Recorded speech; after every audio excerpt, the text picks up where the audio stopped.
Amazon Prime Video is one of the best apps that you can download for your TV. Well, in today's tech video, I'm going to show you 3 different ways of how to install Amazon Prime Video on your Fire TV.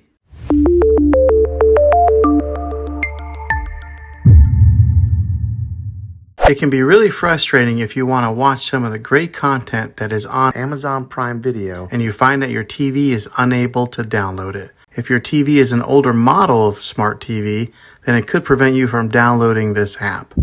So the way that I'm going to show you how to install Amazon Prime Video will be able to work on any model of TV on any year of TV. You just have to have an HDMI port on your TV to plug into. I recommend getting a Roku stick or an Amazon Fire stick. Both of these media streaming players have the capability of download Amazon Prime Video. You then use a Roku or Fire stick as your main streaming player, which bypasses the operating system on your TV. If you want to spend a little more and get a more robust device that gives you a few more options, then take a look at the Apple TV 4K. All these devices plug into the HDMI port on your TV, no matter how old it is, no matter what model it is. I've had great luck with all these streaming players, and I'll put links in the description down below of where you can get one of them. Well, hopefully this video was helpful for you. If it was, go ahead and click a thumbs up on it. Go ahead and subscribe to my channel. I make tech videos all the time, and I would love to have you back in the next one. Take care.